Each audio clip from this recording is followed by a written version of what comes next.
भ्रष्टाचार के मामले लगातार सुर्खियों में आते रहते हैं और कहते हैं प्रधानमंत्री जी का वक्तव्य है कि ना खाऊंगा ना खाने दूंगा। लेकिन क्या हो जब कोई पत्रकार अगर कोई विषय उठाता है और उसको समाज के पटल पर या पूरे राज्य में उठाता है तो उसके साथ क्या क्या समस्याएं होती हैं। ऐसे ही भुक्तभोगी एक हमारे साथ हैं जो कि मध्य प्रदेश से आए हैं। आइए उनसे ही जानते हैं कि क्या समस्या हुई, क्या कारण हुआ कि दिल्ली का रुख करना पड़ा और क्या आगे की योजना है कि अब किस तरह से दिल्ली में न्याय मांगेंगे। सर, नाम क्या है आपका? मेरा नाम नरेंद्र सिंह है। मैं पत्रकार हूँ। पिछले 20 साल से पत्रकारिता कर रहा हूँ भोपाल में। पॉइंट मीडिया मैगजीन है मेरी। अच्छा। मैं उसका संपादक हूँ और मैंने आज से 9 महीने पहले एक घोटाला उजागर किया था Madhya Pradesh police housing corporation का। अच्छा। वहाँ पे एमडी हैं उपेंद्र जैन, IPS हैं। और आवाज़ थोड़ी अंडर में जो है एक इंजीनियर काम कर रहा था जो सागर डिवीज़न का उसके पास प्रभार था। वो जनार्दन सिंह उसका नाम था। उसके साथ उसके असिस्टेंट इंजीनियर थे हेमा मीणा। हाँ। वो भी वहाँ पे काम करती थी। उन लोगों ने मिलके मतलब नेक्सस बना लिया था। करोड़ों रुपए का उनके पास जो फंड आता था तो उसको लोग कमीशन के रूप में अपने खास ठेकेदार। आपको कैसे पता लगा ये मेरे एक मित्र थे, उसमें ठेकेदारी करते थे। तो जनार्दन सिंह ने उससे 50 लाख रुपए की जो उसकी मूल पूंजी थी वो धीरे धीरे करके उनने उससे किसी काम में लगवा दी, किसी में लगवा दी और बाद में उसको वहाँ से ब्लैक लिस्ट कर दिया। तो वो मेरे पास आए थे कि भाई आप आवाज़ उठाइए, वहाँ भ्रष्टाचार इतना है कि। क्या क्या साक्ष्य थे आपके पास? मेरे पास वहाँ RTI में मैंने जानकारियाँ निकाली थी। इनके पूरे जमीनों के कागज है मेरे पास, जो इन्हें फार्म हाउस खरीदे, जमीनें खरीदी। करीब इनके पास 150 एकड़ के आसपास जमीनें हैं जनार्दन सिंह और हेमा मीणा के पास। इनका पूरा मैंने लोकायुक्त में छापा पड़ा, मैंने पूरी जानकारी छापी थी, लोकायुक्त में दिया था। तो इनके यहाँ 11 मई को 2023 को इनके यहाँ छापा पड़ गया और छापे में इनके सारे जमीनें जब्त हो गई। फार्म हाउस सरकार ने अपना काम किया। हाँ, जब्त तो हुई। अब चल रहा है प्रोसेस, लेकिन वो खुलासा हो गया। तो हेमा मीणा का तो हो गया, सब इंजीनियर से वो बर्खास्त भी हो गई क्योंकि वो संविदा पे थी। लेकिन जनार्दन सिंह को सस्पेंड करके MD ने और 20-25 दिन में वापस बहाल कर दिया।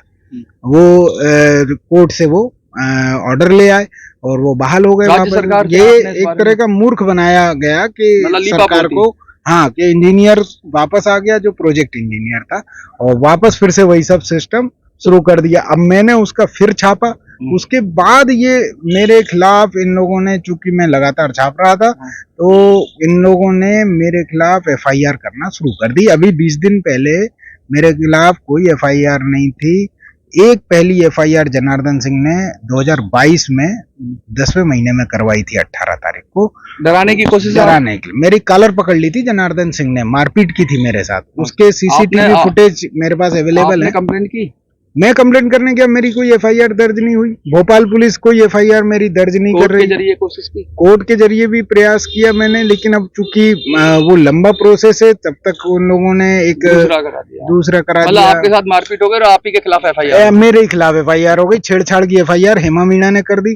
उसके बाद वो ठेकेदारों ने मेरे पे वसूली, अवैध राज्य सरकार से कोई सहयोग मिला? कोई सहयोग नहीं। मैं सारे आवेदन दे चुका हूँ, पुलिस कमिश्नर को दे चुका हूँ, मैं मुख्यमंत्री के यहाँ पे भी आवेदन दे चुका हूँ, सब जगह मैं प्रयास कर चुका। गृह मंत्री के यहाँ भी गया था, उन्होंने भी कोई मदद नहीं करी। क्या दिल्ली में आने का क्या कारण? सब दिल्ली में आया हूँ कि मुझे मतलब जो है जान का खतरा है। ये लोग लगातार मेरे खिलाफ FIR कर रहे हैं। पुलिस वाले रात बेरात घर में आवाजें लगाते हैं, बुलाने के लिए फोन कर रहे हैं, धमका रहे हैं कि भाई आप लोग जो है ऐसा कर रहे हो, आप लोगों को मतलब जो है रासुका लगा देंगे और एक अपराधी घोषित कर देंगे। इतनी मतलब क्रिमिनल मुझे दिखा रहे हैं ये लोग।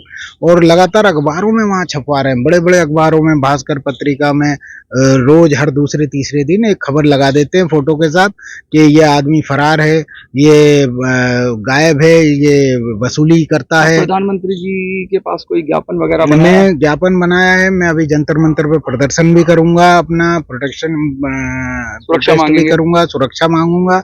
मेरे पत्नी बच्चों को अगर मुझे कुछ होता है तो इसके लिए ये जनार्दन सिंह और IPS उपेंद्र जैन और ये दिलीप गोविंद सजनानी ये ठेकेदार हैं, अनिल मारन ठेकेदार है, हेमा मीणा ये वहाँ प्रोजेक्ट इंजीनियर, ये लोग उसके जिम्मेदार होंगे। ये चाहते हैं मानसिक दबाव में आके मैं आत्महत्या कर लूं और वो तो इसकी हम इस बात की बात नहीं करेंगे क्योंकि ये तो बहुत गलत कदम होगा, लेकिन आप इतना जरूर है कि न्याय तो मिलेगा। आप हाई कोर्ट को जाइए, हाई कोर्ट नहीं आता तो सुप्रीम कोर्ट है, और हमारे प्रधानमंत्री जी बैठे हैं, हमारे अमित शाह जी बैठे हैं, आप जरूर आपको बिल्कुल मेरे को बहुत उम्मीद है। मैं प्रधानमंत्री जी को मैंने ट्वीट भी किया है और मैंने इनको भी ट्वीट किया है, अमित शाह जी को ट्वीट किया है। क्योंकि और इससे सरकार की भी बदनामी है ना। बिल्कुल, और ये मध्य प्रदेश में कानून व्यवस्था इतनी बुरी हालत में है कि आप समझिए कि एक पत्रकार पे अगर ऐसी झूठी एफआईआर हो रही तो आम जनता का बहुत ही बुरा हाल है। पीछे भी एक मामला आया था जिसमें पत्रकारों की परेड कराई गई थी। हाँ, वो नंगा करके उनको पुलिस वालों ने मारा था। वो 8 पत्रकार थे और वो यूट्यूबर भी थे उनमें कुछ लोग।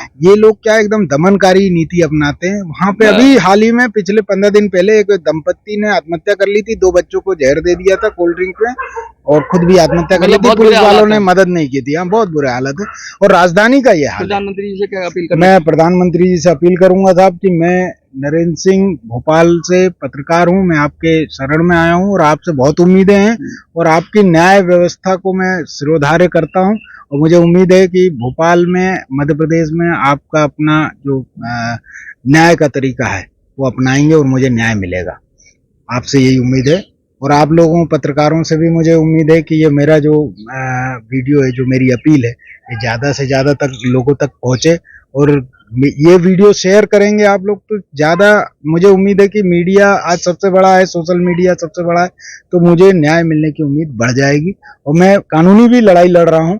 मैं चाह रहा हूँ कि ये कानूनी लड़ाई भी लड़ूं और चूंकि मैं खुद पत्रकार हूं तो अपनी ताकत को मैं जानता हूं।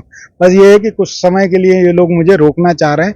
मैं भी अपनी मैगजीन में परेशान हो सकता है, पराजित नहीं हो सकता है और मैं पराजित नहीं होऊंगा। कोशिश पूरी करूंगा, लड़ाई अंतिम सांस तक लड़ूंगा। वो कहते हैं ना कि धैर्य कहाँ तक पाला जाए, युद्ध कहाँ तक टाला जाए, कहाँ तक टाला जाए, युद्ध कहाँ तक पाला जाए, हाँ, जब जहाँ तक भाला जाए, हाँ, तू भी पुत्र है राणा का, तू भी राणा का है वंशज, फेंक जहाँ तक भाला जाए।